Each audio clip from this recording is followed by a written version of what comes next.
Welcome to the Golden Gems podcast. Today we're taking a deep dive into George Carlin and the SNL erasure, exploring the foundational comedian who was systematically removed from the history of the show he launched. Okay, so let's get right into it. The SNL 50th Anniversary Special, back in February 2025, is this huge, sprawling event. But for anyone who knows the show's history, there was this massive, Carlin-shaped hole right in the middle of it, a void that honestly spoke louder than any of the performances. It really did. And that's what we're digging into. This isn't just about gossip or some old feud. It's about the architecture of American comedy. Exactly. Why was the man who literally stood on that stage for the very first broadcast just gone from the narrative? To understand the mythology of SNL, you have to look at the forensic reality of what happened on October 11th, 1975. That's the genesis point of the entire conflict. So let's go back there. Lorne Michaels is launching this incredibly risky experiment, NBC's Saturday Night.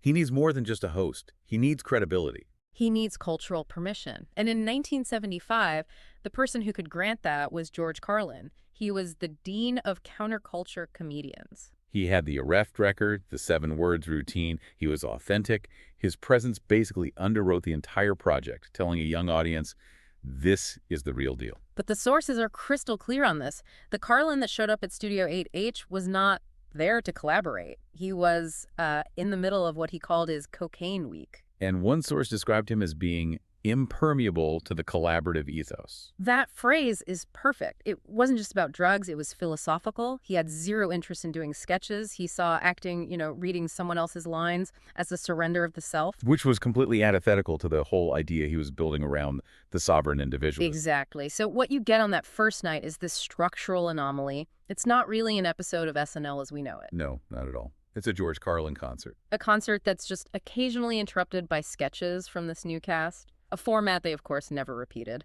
And that tension created these immediate friction points. First, he used old material, right?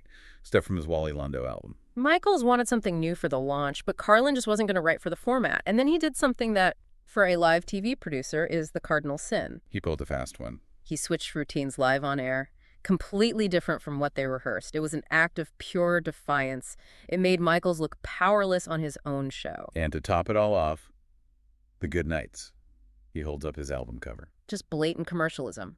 Michael saw it as a violation of the entire artistic project. So right there, on night 1, the battle lines are drawn. The 50-year binary, as the sources call it. That's it. SNL from that moment on was about the we, the ensemble, the collective. And Carlin was, and always would be, about the I. So, given how badly that went, it's pretty surprising he ever came back. Well, he did, November 1984. But the context is different. Lorne Michaels is gone, in exile. Dick Ebersol is running the show. And Carlin is sober now. He's willing to try and, play the game. He does. He's in the sketches. He plays a character named Dan Halloran.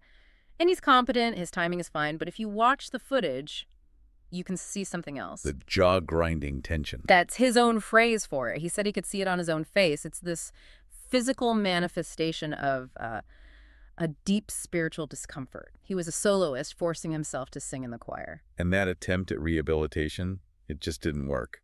Michaels comes back in 1985, and the sources say that's the beginning of the silent ban.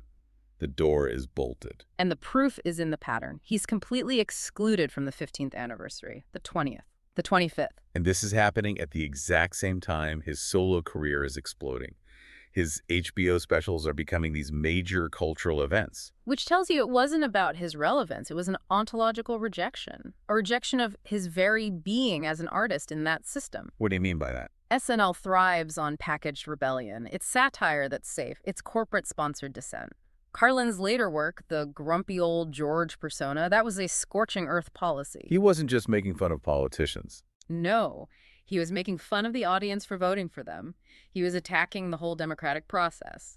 For a bland manager like Lorne Michaels, who has to balance art and commerce, Carlin was just an uncontainable liability. So to really get why he was so radioactive, we have to look at how his work evolved outside of 30 Rock. Absolutely. The journey from the hippy-dippy weatherman to the dark philosopher of the 90s is staggering. And the high point of that is Jammin' in New York in 1992.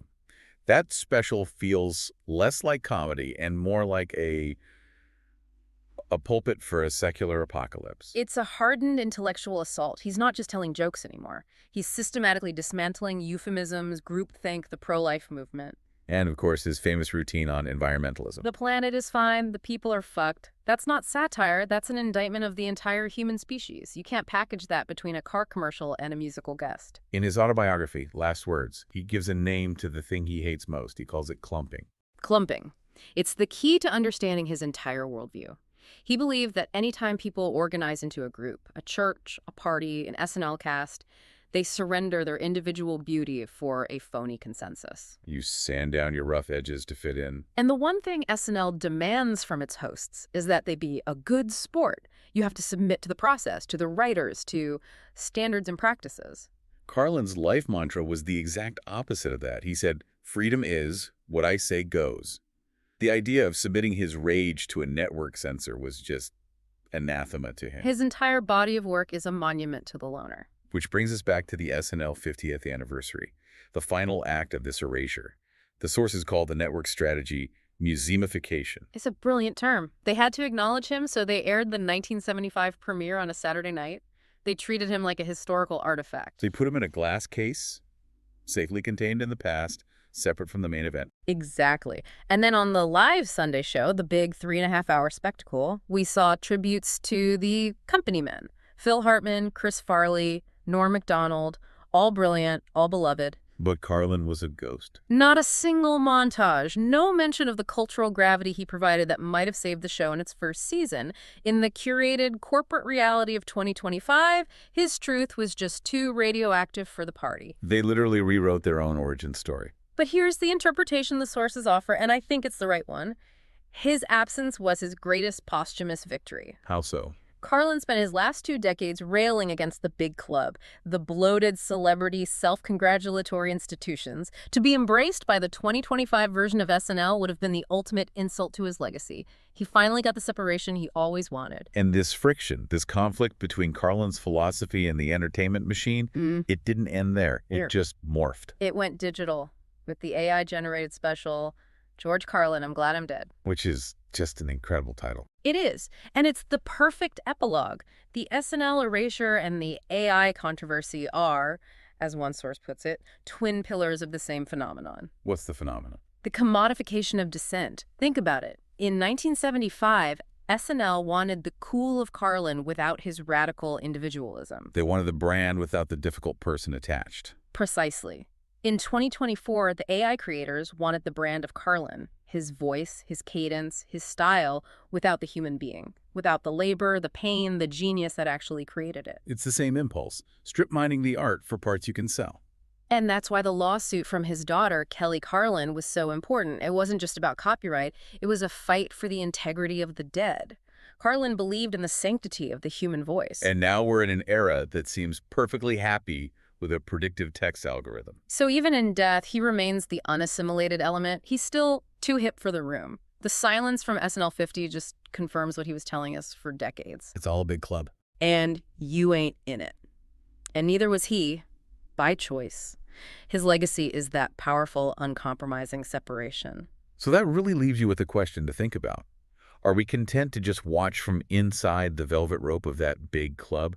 Or do we need to acknowledge the people who refuse to compromise and pay the institutional price for it? His work is still out there, all 14 specials. It doesn't need the validation. That's its power. Thank you for listening to the Golden Gems podcast. We'll be back next time with another deep dive. Until then, keep exploring, keep listening, and keep celebrating the power of uncompromising voices.